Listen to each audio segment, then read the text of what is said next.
លោកស្រីមហាសេដ្ឋីម្នាក់បានធ្វើដៃពេកសក់ក្មេងប្រុសម្នាក់ស្រាប់តែឃើញសញ្ញាប្រចាំតកូលរបស់គាត់គាត់បានឃើញភ្លាមក៏បានដឹងតែក្មេងប្រុសម្នាក់គឺជាទីយារបស់គាត់ភ្លាមគាត់ក៏ថានេះគឺជាចាប់ប្រុសខ្ញុំគាត់កំពុងតែឈឺផងស្រាប់តែគាត់ក៏បានងើបឈរឡើងតែមិនដានណាចាប់អារម្មណ៍ថាខ្លួនឯងកំពុងតែឈឺនោះទេហើយគាត់ក៏បានសួរថាក្មេងប្រុសម្នាក់គឺជាចៅរបស់ខ្ញុំតែគាត់ក៏បាននិយាយបែបនេះហើយកូនប្រុសគាត់ក៏បានស្មានឃើញថ្ងៃមួយគឺគាត់បានលេងជាមួយនឹងមនុស្សស្រីម្នាក់តែមកគាត់ក៏បានបញ្ញាសួរក្មេងប្រុសម្នាក់នឹងថាគឺម្ដាយរបស់ឯងនៅទីណាទៅហើយក្មេងប្រុសម្នាក់នឹងក៏បានចាំបានម្ដាយរបស់គេបានប្រាប់ថាបើសិនជាជួបអ្នកណាផ្លេចមុខឯងហាមប្រាប់ថាគឺពួកយើងគឺជាម្ដាយកូនគ្នាប្រាប់ថាឯងគឺជាក្មេងកំព្រាទៅតែមកគឺគេក៏បានថាម្ដាយរបស់ខ្ញុំស្លាប់ហើយក៏បានរត់ចេញពីទាំងទីហ្នឹងទៅដើម្បីកុំឲ្យអ្នកទាំងអស់គ្នាចាប់ម្ដាយរបស់គេបានតែម្នាក់ក៏ថាពួកឯងបញ្ញាទៅចាប់ក្មេងប្រុសម្នាក់នេះមកវិញឲ្យបានតែគឺចំណែកម្ដាយរបស់ក្មេងប្រុសម្នាក់កំពុងតែធ្វើ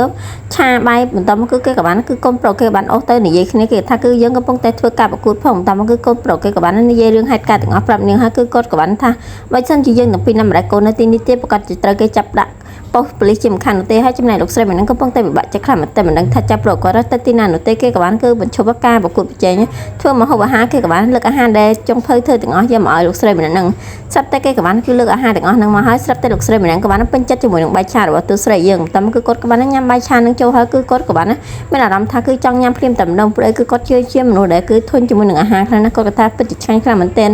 ពិតជាមិនដែលគឺញ៉ាំអាហារអ្វីឆ្ងាញ់បែបនេះនោះទេហើយគាត់ក៏បានថាគឺអាហារទាំងអស់នេះគឺអស់លឿនខ្លាំងម្ល៉េះគឺអ្នកណាទៅជាអ្នកធ្វើអាហារនេះទៅ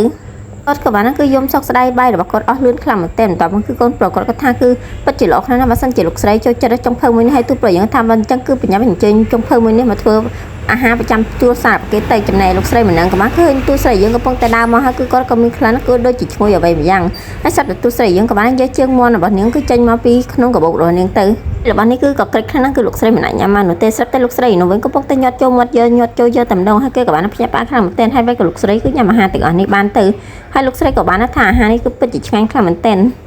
ញ៉ាត់ឲ្យនាងមកនៅគ្រួសារមួយនេះបានហើយក៏បានឲ្យយកកូនមកនៅជាមួយទីផងនាងក៏បានអរគុណលោកស្រីម្នាក់តែចំណែកអានារីចិត្តអាក្រក់ក៏មានកំណត់មិនល្អនៅក្នុងចិត្តក៏បានចង់ចាត់ការទូស្រីយើងដើម្បីកម្ចាត់នាងចេញពីគ្រួសារមួយនេះស្រីក៏ពេញចិត្តជាមួយនឹងទូស្រីយើងខ្លាំងមែនទែនចំណែកអានារីចិត្តអាក្រក់ឯនោះវិញក៏បានលើលោកស្រីគឺពេញចិត្តជាមួយនឹងនាងហើយក៏បានគឺយកកូនចៅរបស់គេមកក្រុមមកទៅកន្លែងដែលទូស្រីយើងលក់អាហារតែមកគេក៏បានថាគឺបើសិនជានាងមិនព្រមមកចេញពីគ្រួសារមួយនេះទេគឺយើងនឹងចាត់ការជាមួយនាងមិននឹកស្មានថាក្មេងតូចម្នាក់បែរជាមានវិជាកូនខ្លាំងមែនទែនគឺនារីច្រកក្រក់ម្នាក់ក៏បានឃើញបន្តោងខ្សែកក្មេងប្រុសម្នាក់ធ្លាក់នៅដីគេក៏បានចាំបានភ្លាមថាគឺអ្នកប្រុសរបស់គេក៏មានបន្តោងខ្សែកមួយនេះដែរអញ្ចឹងគឺគេក៏បានថាគឺ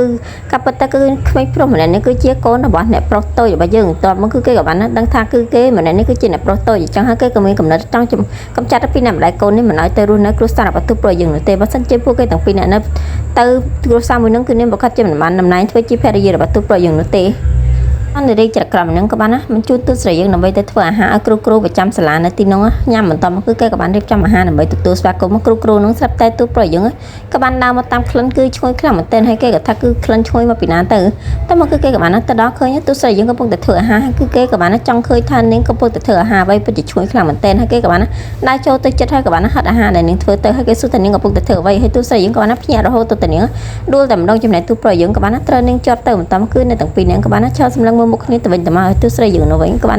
ឃើញទូប្រុសយើងគឺមានអារម្មណ៍ថាដូចជាប្រហែលដូចជាធ្លាប់ឃើញនៅទីណាមួយកន្លែងមិនដឹងនោះទេតែមកនាងក៏បានភ្ញាក់ដឹងខ្លួនហើយនាងក៏បានគឺច្រើនទូប្រុសយើងចេញទៅហើយនាងក៏បានអូសុំទោសផងលោកពូគឺខ្ញុំសុំទោសពិតមែនគឺខ្ញុំមិនមានចេតនានោះទេ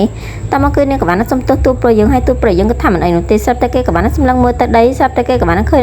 របស់មួយបន្តគឺគេក៏បានសម្លឹងមើលម្ដងទៀតក៏បានឃើញកឡាតគឺគេមិនបានឃើញបន្តសាច់គោទូស្រីយើងជ្រុះនោះទេគេថាគឺមានសត្វកឡាតហើយគេក៏បានភ័យលូតអោបទូស្រីយើងតែម្ដងហើយចំណែកទូស្រីយើងនោះវិញក៏បាន